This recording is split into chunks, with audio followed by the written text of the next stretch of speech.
Semester third SY BA के elective 1 Sanskrit के छात्रों से मेरा एक अनुरोध है कि आप लोग इन दोनों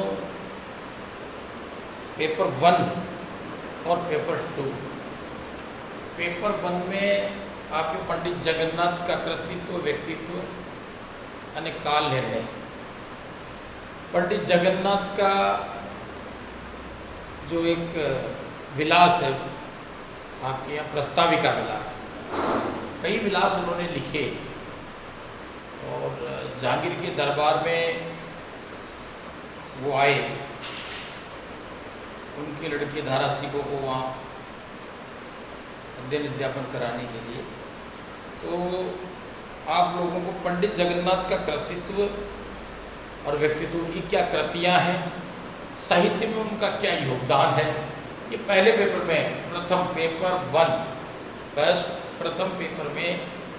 पेपर में आपके प्रस्ताविका विलास है, जिसके राइटर पंडित जगन्नाथ हैं और उनका ये कई कृतियों की एक कृति है प्रस्ताविका विलास। इसमें करीब 48 श्लोक लगभग है, 48 या तो 58 श्लोक पूरे हैं। आप लोगों को इसका भाषांतर, समझूती ये सब करनी है, परंतु कितने अच्छे कवि हैं, इनकी कृतियाँ कैसी है,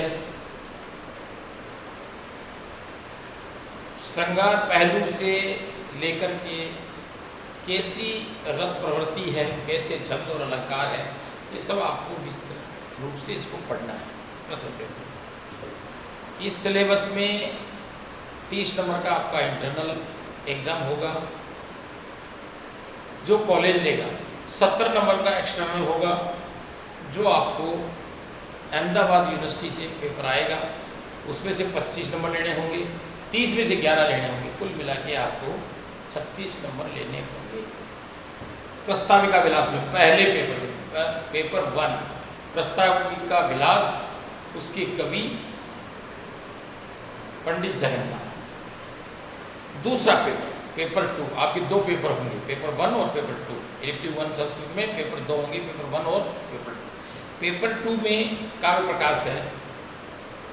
काव्य प्रकाश मम्मट ने लिखा है, 11वीं शताब्दी में कश्मीरी राजा के आश्रय में, हिंदू राजा के आश्रय में लिखा गया।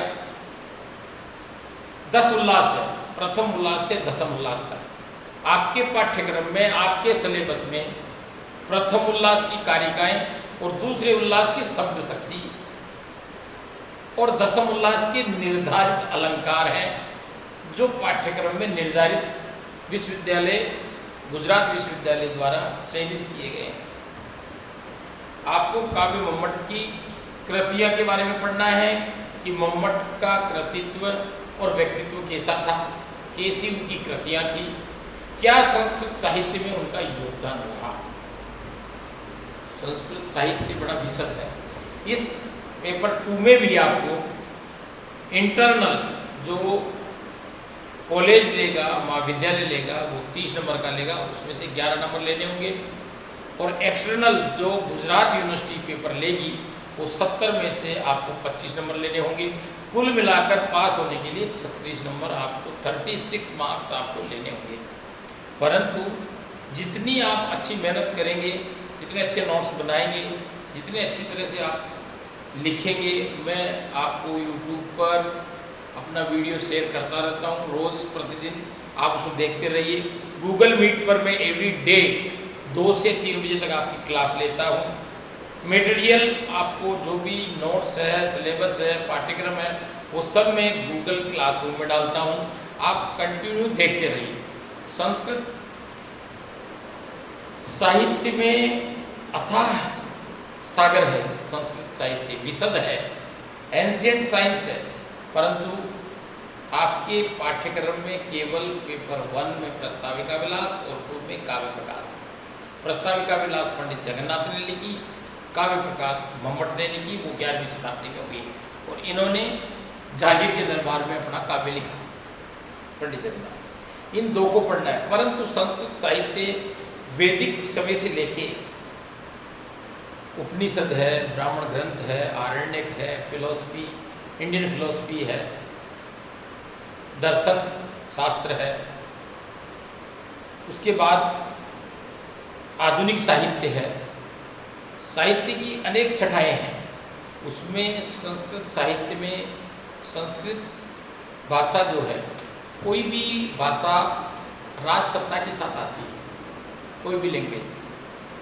वैदिक समय में वैदिक संस्कृत बोली जाती थी, अपभ्रंश, पाली, बौद्ध आई, जैन आए, जैन फिलोसफी आई, अरबियन आई, अरबी आई, मुगल आए, फारसी आए, फारसी आई, मुगल आए, उर्दू आई, ब्रिटिशियन आए 31 दिसंबर 1600, केवल 1600, 31 दिसंबर 1600 में जहांगीर के दरबार में जो संधि हुई ब्रिटिशियन कंपनी की, उसके बाद ब्रिटिशियंस आए, इंग्लिश आई। आज पूरे वर्ल्ड ग्लोबलाइजेशन हो जाने से इंग्लिश पूरे विश्व की भाषा बन गई और संस्कृत धीरे धीरे बेकअप चली गई। जिसकी सत्ता होती है, राज सत्ता के साथ भाषा आती है। आज हमारी करेंसी में भी 17 लैंग्वेज है। हमारा जो नोट है उसको आप देखिए, उसमें 17 भाषाएं हैं जो अधिकृत है, जिसमें लिखना, पढ़ना, राजकीय कार्य जिसमें होता है, वो कुल 17 भाषाएं हैं। बाकी देशज भाषाओं की लड़ाई, संघर्ष जारी है। संस्कृत देववाणी है, जिसमें देवता बात करते थे। प्राचीन समय में संस्कृत बोली जाती थी। आज भी पश्चिम बंगाल में गांव है जब पूरा गांव संस्कृत बोलता है। और देखो, यदि कंप्यूटर की भाषा संस्कृत होती तो श्रेष्ठ होती। मिस्टेक होने की गुंजाइश कम थी, क्योंकि महर्षि पाणिनि के 14 महेश्वरी सूत्र जो है वो होते तो कंप्यूटर यानी संगणक प्रणाली मजबूत होती, परिष्कृत होती। परंतु इसको, ये ग्लोबल नहीं है, वर्ल्ड की भाषा नहीं है। इसलिए वर्ल्ड की भाषा लेन देन करना, आदान प्रदान करना, एक्सपोर्ट इंपोर्ट करना, इन सब में आज इंग्लिश अपना वर्चस्व बना चुकी और वैश्विक भाषा हो चुकी। परंतु संस्कृत परिष्कृत है, संस्कृत में त्रुटियां होने की गुंजाइश बहुत कम है। संस्कृत अपने आप में एक परिष्कृत भाषा है, प्रक्षालित है, परिष्कृत है और ग्रामेटिकल रूप से भी, और यहाँ तक कि आयुर्वेदिक रूप से भी। अभी कोरोना चल रहा है तो औषधियाँ, आयुर्वेद सबसे पहले आया। पूरे विश्व में अभी वैक्सीन नहीं बनी, उससे पहले आयुर्वेद सबसे पहले उभर के आया।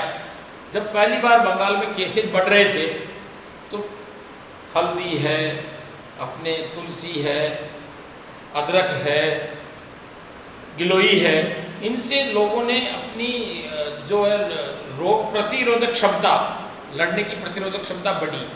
तो हमारे जो ग्रंथ है जिनमें लिखी गई आयुर्वेद है, धन्वंतरी ने जो लिखा, वो शरीर के साथ उसका निवारणीय औषधियाँ भी उसमें उल्लिखित है, जिसको जानने की जरूरत है। अभी बाबा रामदेव ने एक औषधि निकाली है। इस प्रकार से आप लोग आयुर्वेदिक दृष्टि से कभी पढ़िए। ज्योतिष है तो गणित है। आज मानसून आ रहा है, नहीं आ रहा है, मौसम विभाग, ज्योग्राफिकल, भूगोलीय स्थितियाँ अपनी भविष्यवाणी कर रहे हैं, परंतु हमारा पंचांग 1 वर्ष पूर्व निर्धारित हो जाता है, जिसमें हम सूर्य ग्रहण कब होगा, चंद्र ग्रहण कब होगा, कैसे हमारे यहाँ ज्वार भाटा आएगी, प्राकृतिक आपदाएं कैसे आएगी, खंड वृष्टि रहेगी, जल प्लावन होगा, बाढ़ आएगा, महामारी आएगी, ये सब घोषणाएं हम 1 वर्ष पूर्व कर चुके होते हैं। हमारे यहाँ 2 पंचांग चलते हैं, एक विक्रम संवत और एक शक संवत। विक्रम संवत जो है शुक्ल पक्ष पूर्णिमा से चलता है और शक संवत अमावस्या से चलता है। अभी जो श्रावण आज से जो चला है साउथ में, वो शक संवत से स्टार्ट हुआ है। विक्रम संवत वाला आषाढ़ की गुरु पूर्णिमा से अगले दिन से स्टार्ट हो जाता है। 15 दिन देरी से शक संवत चलता है। वो 30 अमावस्या से काउंट करते हैं। वो ये कृष्ण पक्ष से करता है शक संवत, और शुक्ल पक्ष से जो है विक्रम संवत कैलकुलेशन करता है। त्योहार पर्व ये सब एक ही दिन आते हैं। रक्षाबंधन एक ही दिन आएगी, दिवाली होली एक ही दिन आएगी।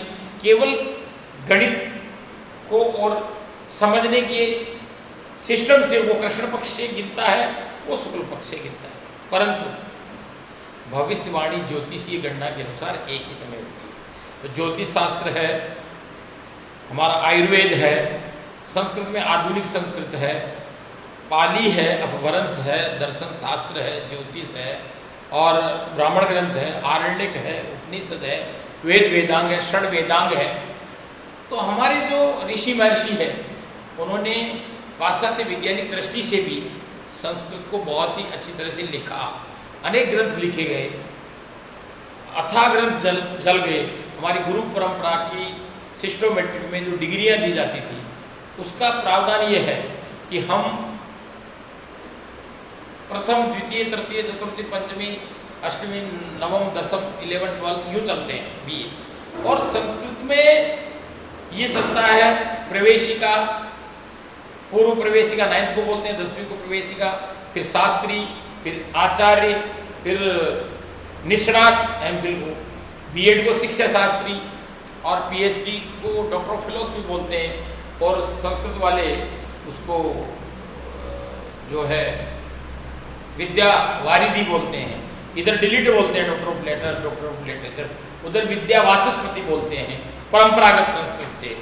इसलिए हमारी गुरु परंपरा में गुरु दक्षिणा, गुरु का सम्मान, सम्मानीय अवधारणा, मातृत्व, पितृत्व, कर्तव्य, ड्यूटीज, ये सब संस्कृत साहित्य में है। तो आप लोग इसको देखिए ध्यान से, और मैं आपको अभी एक एक करके आपको सिलेबस तो पूरा कराना ही है, परंतु आप इसको संस्कृत को, संस्कृति की अवधारणा है हमारी, सम्मानीय अवधारणा है, मानवीयता, संस्कृति, मातृत्व, पितृत्व, पितृ ऋण, मातृ ऋण, पितृ माता पिता का ऋण, गुरु का ऋण। एक पुत्र, एक पिता जो है पुत्र को किस प्रकार से उसका भरण पोषण करके उसको आगे बढ़ाता है। तो आप सब लोग संस्कृति के इन संस्कारों को, संस्कृति को भी पढ़ने की कोशिश कीजिए। संस्कृत बड़ा विशद है, अथाह है, इसमें ज्ञान भंडार है, जितना आप पढ़ोगे उतना कम है। लेकिन आपके जो पाठ्यक्रम में है उसको तो आप कम से कम ध्यान से पढ़िए, ताकि उसमें आप अच्छे मार्क्स ला सको। उसके लिए मैं आपको टेक्स्ट बताऊंगा, परंतु अभी जो मैं आपको जितना बता रहा हूँ उसको आप ध्यान से देखते जाइए। प्रतिदिन वीडियो अपलोड करता हूँ, उसको आप एवरीडे चेक कीजिए, देखिए, प्रश्न पुटअप कीजिए, पढ़ने के बाद मेरे से क्वेश्चन पुटअप कीजिए आप, ताकि मुझे पता लगे कि आप क्या पढ़ रहे हैं, कैसे पढ़ रहे हैं, क्या आपके समझ में आ रहा है, क्या नहीं आ रहा है। मैं आपको किस प्रकार से इसको दोबारा से वीडियो को किस प्रकार से मैं परिमार्जित करके आपके सामने प्रस्तुत करूं। इसलिए मुझे आप, जब मैं गूगल मीट पर आपको मिलूं, तब आप अपने डाउट्स आप जो है अपने क्लियर करके रखिए और मुझे पूछिए, ठीक है कि नहीं। मैं कल आपको अगले पीरियड में बताता हूँ। ओके।